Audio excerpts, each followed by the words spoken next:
आताची या घडीची सगळ्यात महत्वाची आणि मोठी बातमी, आंदेकर टोळीच्या 11 जणांवरती आयुष कोमकरच्या हत्ये प्रकरणामध्ये मोकान्वये गुन्हा दाखल करण्यात आलाय। या सगळ्याचा पोलिसांनी एकाच दिवसामध्ये प्रस्ताव तयार केला आणि पोलीस आयुक्तांनी तातडीने त्याला मान्यता सुद्धा दिली। या सगळ्या पार्श्वभूमीवरती गेले 4 ते 5 दिवस पुण्यामध्ये जे वातावरण धगधगतंय, सतत 19 ते 20 वर्षाच्या आयुष कोमकरची हत्या केल्यानंतर आंदेकर टोळी, त्यांचं कुटुंबातलं वैर, त्यातून सुरू झालेलं टोळी युद्ध, मालमत्तांचे वाद असतील किंवा मग टोळीवरती नियंत्रण कोणाचं, यावरून सुरू झालेला गेल्या 5 ते 7 वर्षातला संघर्ष असेल। या सगळ्यातून ज्या ज्या गोष्टी घडत गेल्या, त्यातून गेल्या 3 वर्षामध्ये 2 खून पडले आणि त्याच्या पाठोपाठ हा 3रा खून आहे। म्हणजे गेल्या 3 वर्षांमध्ये सर्वात आधी निखिल आखाडेचा खून झाला। कारण होतं सोमनाथ गायकवाड हा विरोधामध्ये गेला, त्याच्यामुळे या सगळ्या परिस्थितीमध्ये तो आंदेकरांच्या विरोधात गेल्यानंतर ही सगळी परिस्थिती जी आहे ती नियंत्रणामध्ये ठेवण्यासाठी त्याचा मावस भाऊ असलेल्या निखिल आखाडेचा खून झाला।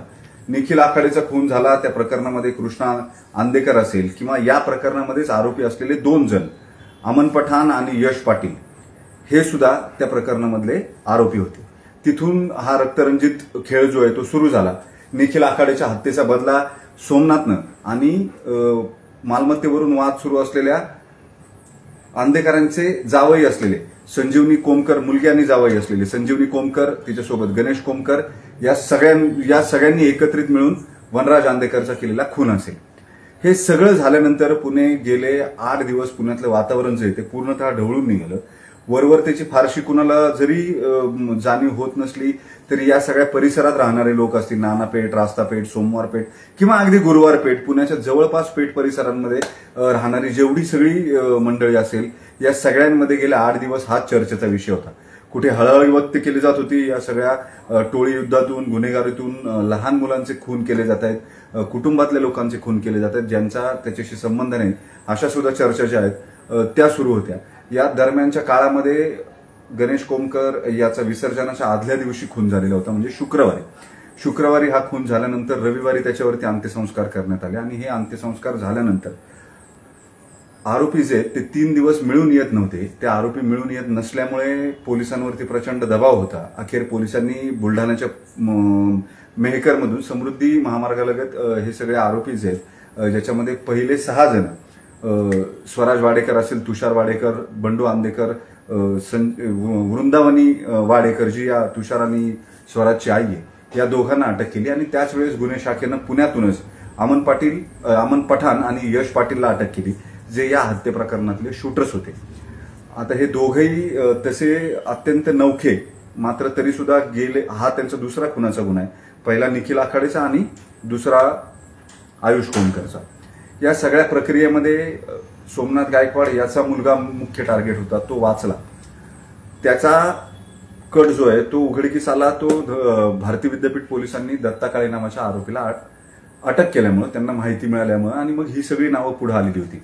मात्र या दरम्यानच्या काळात पोलिसांना याचा अंदाज नव्हता की आंदेकर हे स्वतःच्या मुलीच्याच मुलावरती, म्हणजे नातवावरती जीवघेणा हल्ला करतील किंवा त्याचा जीव घेतील। हे सगळं प्रकरण घडल्यानंतर आयुष कोमकरची हत्या झाली। त्याला 12 गोळ्या त्याच्यावर झाडण्यात आल्या, ज्याच्यापैकी 9 गोळ्या त्याच्या शरीरात मिळून आल्या।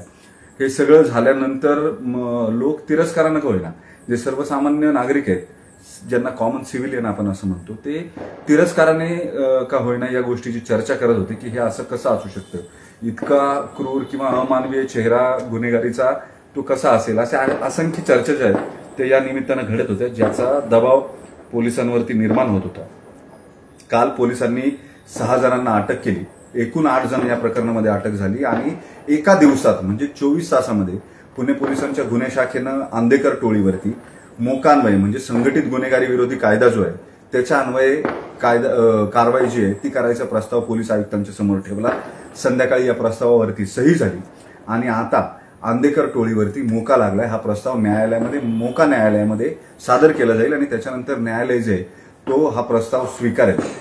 एक महत्वाचं आपण नेहमी ऐकतो, मोका लावला किंवा हा कायदा जो आहे तो या गुन्ह्याला लावला म्हणजे काय होतं, साधारणपणे 3 वेगवेगळे गंभीर गुन्हे जे असतात, या गुन्ह्यांमध्ये गुन्हे करणारे जेव्हा तेच लोक असतात, तेव्हा त्याला टोळी असं संबोधलं जातं किंवा संघटित गुन्हेगारी असं म्हटलं जातं, एकत्रितरित्या केली जाणारी गुन्हेगारी म्हटलं जातं. आणि या गुन्हेगारीला आळा घालायसाठी साधारणपणे जे माफियाज आहेत, जे अशा पद्धतीनं टोळ्या चालवतात, या सगळ्यांवरती अटकाव करण्यासाठी या मकोका कायद्याचा उपयोग केला जातो, म्हणजे महाराष्ट्र संघटित गुन्हेगारी विरोधी कायदा. या कायद्याच्या काही तरतुदी ज्या आहेत त्या अत्यंत कठोर आहेत. हा कायदा लागू झाल्यानंतर या गुन्ह्यामध्ये आरोपी असलेल्यांना 3-3 वर्ष जामीन होत नाही.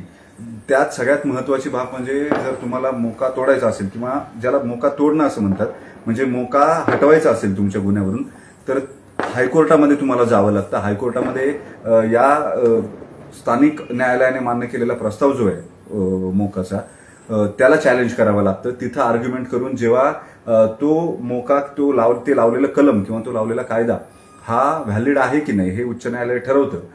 त्यावरती पुढची सगळी या गुन्हेगारांची एकूण परिस्थिती जी आहे ती अवलंबून असते. साधारणपणे 2 ते 3 वर्ष या प्रक्रियेमध्ये जातात. त्याच्यामुळे एकदा मोका लागला ज्या गुन्ह्याला, त्या गुन्ह्यातले गुन्हेगार जे ते साधारणपणे 3 ते 4 वर्ष हे तुरुंगाबाहेर येत नाहीत. त्याच्यामुळे बाहेर असलेला त्यांचा गुन्हेगारी क्षेत्रातला दबदबा किंवा त्यांचं वर्चस्व, त्यांचं एकूण साम्राज्य जे आहे ते उद्ध्वस्त व्हायला मदत होते, असं साधारणपणे गुन्हेगारी टोळ्यांच्या बाबतीमध्ये घडतं. मुद्दा हा आहे की या मोकाचा वापर जो आहे तो कशा पद्धतीनं पोलीस करतात किंवा कुठल्या गुन्ह्यांच्या संदर्भानं करतात हे सुद्धा तितकंच महत्वाचं असणार आहे. मात्र आता आंदेकर टोळीच्या या सगळ्या सदस्यांवर, 11 जणांवर, ज्यांच्या आयुष कोमकरच्या हत्ये प्रकरणामध्ये फिर्यादीमध्ये नाव घेण्यात आलेले, या सगळ्यांवरती हा मोकाचा प्रस्ताव जो आहे तो मंजूर करण्यात आलाय. 24 तासाच्या आत पोलिसांनी आंदेकर टोळीला मोठा दणका दिला. न्यूज 18 लोकमतच्या डिजिटल प्लॅटफॉर्मवर इतकंच. तुम्ही पेज लाईक आणि शेअर करायला विसरू नका.